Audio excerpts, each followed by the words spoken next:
보는 시청자는 그대로인데 고품질이든 저품질이든 일단 영상이 쏟아지니까 알고리즘 입장에선 어쨌든 트래픽을 더 쪼개서 나눠줘야 되는 거예요. 그러니까 유튜브는 이제 조금이라도 효율이 떨어지는 채널은 버린다, 이렇게 되는 거예요. 근데 제작자 입장에서 효율을 높이려면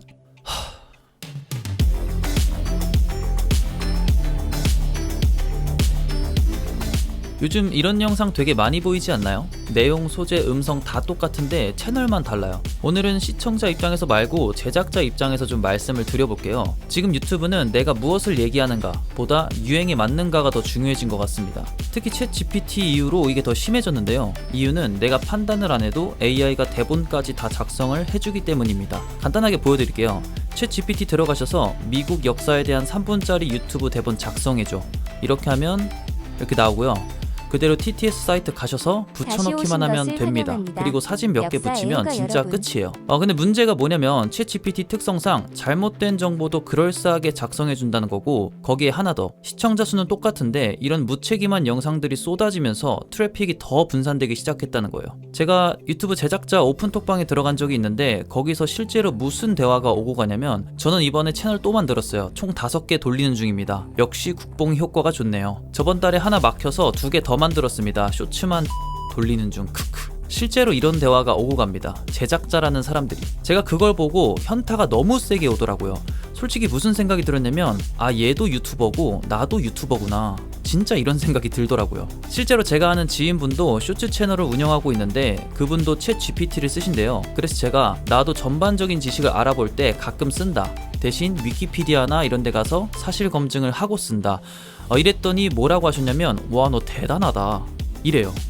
영상을 제작한다는 사람이 사실 검증을 하는 게 대단하대요. 저는 그때 이게 뭔가 잘못됐다는 생각을 했습니다. 물론 저도 가끔 실수를 합니다. 대신 어떤 정보를 보고 저는 이렇게 생각합니다 라는 마음으로 영상을 만들어요. 그래서 그런지 제 콘텐츠에 대한 애착이 좀 있고요. 사람들한테 어떻게 전달될까를 항상 고민합니다. 근데 저렇게 영상을 제작하는 사람들은 과연 자신의 콘텐츠에 얼마나 애정이 있을까 하는 생각을 솔직히 좀 합니다. 기술이 발전해서 무언가 편리해지는 건 좋은 겁니다. 저도 그런 혜택을 보고 있고요. 과거였으면 제가 영상을 제작하기 위해 회사를 들어가거나 지금보다 더 큰 금액을 지불했어야 했겠죠. 그러니까 직접 스크립트를 쓰고 촬영, 편집, 유통까지 한 번에 할 수 있는 건 수많은 기술자분들의 노력의 산물입니다. 근데 이런 걸 이용해서 불분명한 정보를 제공한다든가 자기 생각이 없는 영상을 제작한다든가 하는 건 좀 문제가 있는 겁니다. 뉴스를 봐도 그렇죠. 보통 도구보단 사람이 문제인 경우가 많아요. 요리하는 용도로 칼을 팔았더니 사람을 찌르고 이동수단으로 차를 사놓고 음주운전을 하고 뭐 이런 거죠. 유튜브 세상도 똑같습니다. 전에 노아 AI라는 프로그램을 이용해서 다른 채널의 대본을 그대로 베껴오는 일이 있었습니다. 이걸로 주원규님이 아예 나락을 갔었는데 제가 이때 노아 AI 써봤거든요. 이거 나쁜 프로그램 아니에요. 나쁘게 써서 문제지. 그냥 전략적으로 채널을 운영할 수 있는 하나의 툴입니다. 근데 결론적으로 그 프로그램이 없어지고 문제없이 잘 쓰고 있던 저 같은 사람들은 사용조차 못하게 됐어요. 자, 근데 오늘 영상 제목이 알고리즘에 미치는 영향이잖아요. 쉽게 말하면 이렇습니다. 2가지를 얘기해 봐야 되는데요. 첫 번째로 사람들이 일반 영상보다 숏폼을 더 선호하기 시작했어요. 유튜브는 사람들이 모여있는 곳에 더 어드밴티지를 줍니다. 틱톡한테 질 수 없으니까 당연한 거예요. 그래서 요즘은 제작자들이 쇼츠를 안 만들면 안 될 정도로 일반 영상에 대한 트래픽이 줄었습니다. 두 번째로 이 쇼츠를 만드는데 챗 GPT와 TTS의 조합이 너무 좋다는 거예요. 영상이 짧으니까 많은 내용을 안 넣어도 되죠. 챗 GPT로 대본 짜기 딱 좋습니다. 여기에 TTS 이용해서 음성까지 씌워놓으면 대충 그럴싸하게 만들어집니다. 근데 사람들이 이 맛을 좀 보니까 이거 개꿀이네? 이러면서 그냥 막 양산하는 거예요. 보는 시청자는 그대로인데 고품질이든 저품질이든 일단 영상이 쏟아지니까 알고리즘 입장에선 어쨌든 트래픽을 더 쪼개서 나눠줘야 되는 거예요.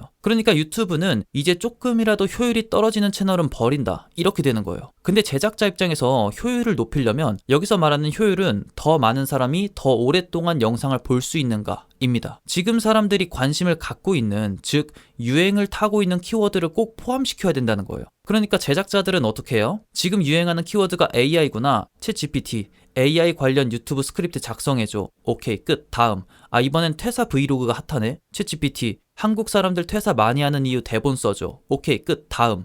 이렇게 영상이 제작되는 거예요. 그러니까 유튜브로 내 콘텐츠를 만들어야지 하는 사람보다 유튜브로 부수입 파이프라인 만들어야지 하는 사람이 훨씬 많아지고 있다는 거예요. 유튜브든 블로그든 돈을 버는 건 좋은데 사람들한테 뭘 제공할 땐 그에 상응하는 책임감이 꼭 필요하다고 생각하거든요. 네이버 블로그가 핫하다가 한 번에 날아간 이유가 뭐예요? 이거 돈 되네? 하니까 우르르 몰려와서 과장되게 광고하고 결국 신뢰를 잃고 플랫폼 자체가 망가지는 거잖아요.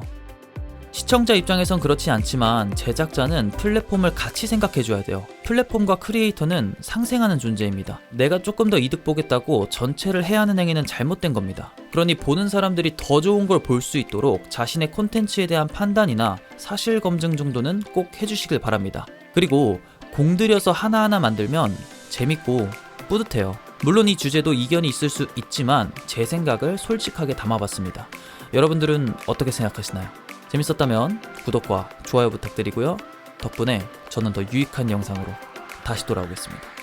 그러면 오늘은 여기까지.